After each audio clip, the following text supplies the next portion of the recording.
What about the behavior of the function f of x is equal to 1 over x as x approaches infinity and as x approaches negative infinity? Well, let's take a second and graph that out again.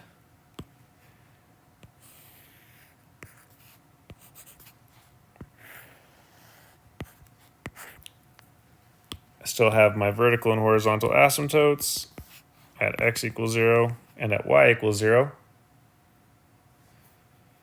And as x is approaching negative infinity,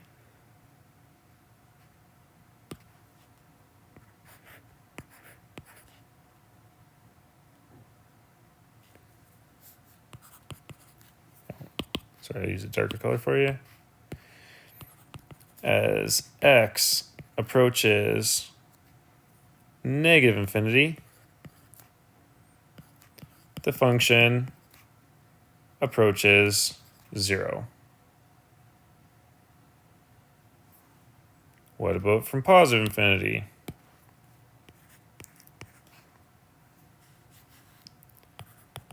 As x approaches positive infinity, f of x approaches 0.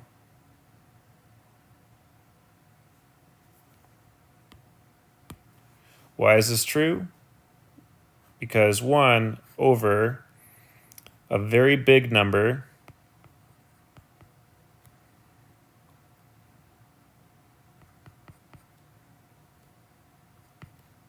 is going to equal a very, very small number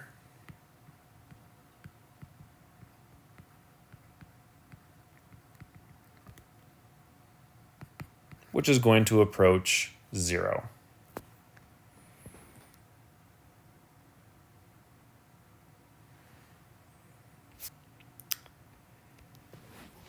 All right, let's do a quick summary of the 3 types of discontinuity. We can have a removable or a point discontinuity. That is where I have a function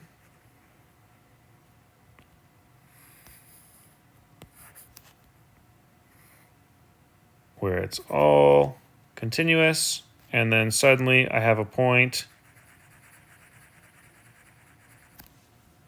which is removed.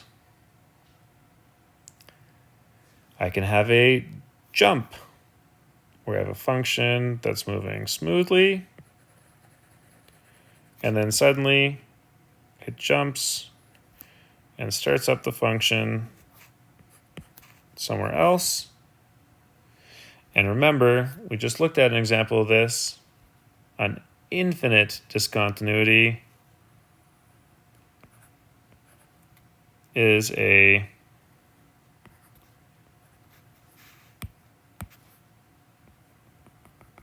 vertical asymptote.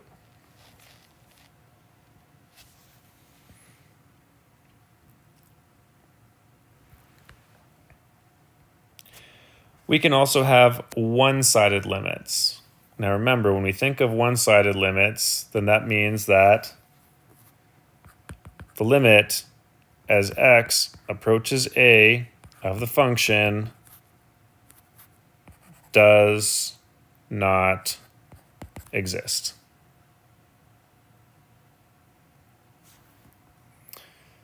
So I could say that the limit as x approaches a from the left-hand side of f of x is infinity.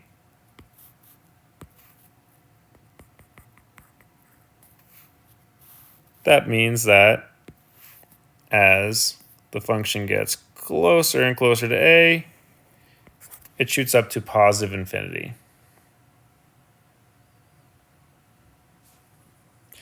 I could have the same thing where it's negative infinity. As it approaches from the left, it's going to shoot down and go down to negative infinity, just instead of positive infinity. I could have the same thing occurring from the right-hand side, where it approaches positive infinity, or it approaches negative infinity. Remember, once again, for all these cases, the limit as x approaches a of the function does not exist.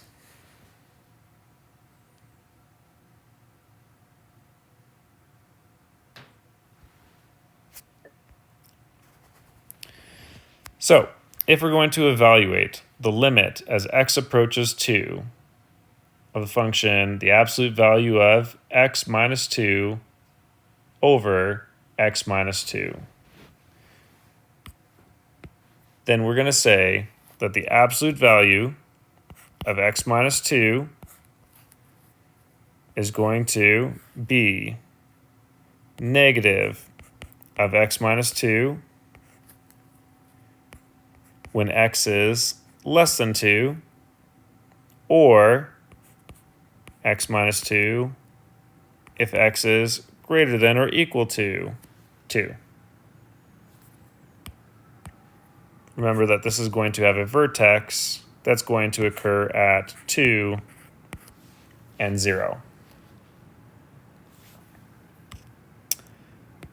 So, the limit as x approaches 2 from the left-hand side is going to be negative of x minus 2 over x minus 2, which is just going to leave me with negative 1. The limit as x approaches 2 from the right-hand side is going to be x minus 2 over x minus 2, which is going to equal positive 1. The limit as x approaches 2 from the left-hand side for f of x does not equal the limit as x approaches 2 from the right-hand side of f of x. Therefore, the limit as x approaches 2 for the absolute value of x minus 2 over x minus 2 does not exist.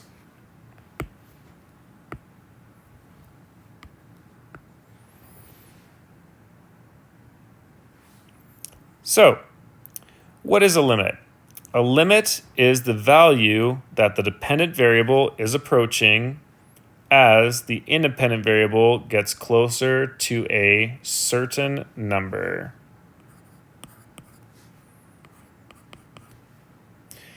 It is important to note that the limit of a function as the independent variable approaches a point does not depend on the value of the function at that point. So, I could have it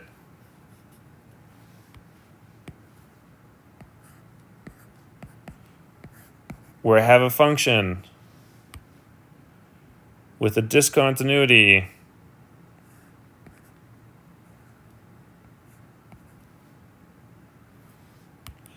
and because from the left-hand side and from the right-hand side it is approaching the same y value, even though that y value does not exist on the graph,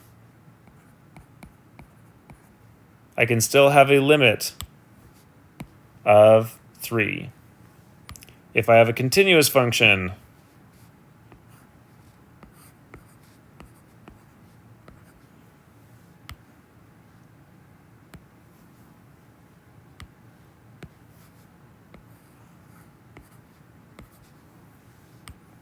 and I'm approaching the same point,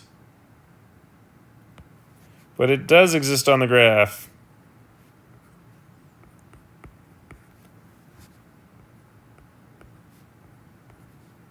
my limit is still 3, whether it exists on the graph or it doesn't.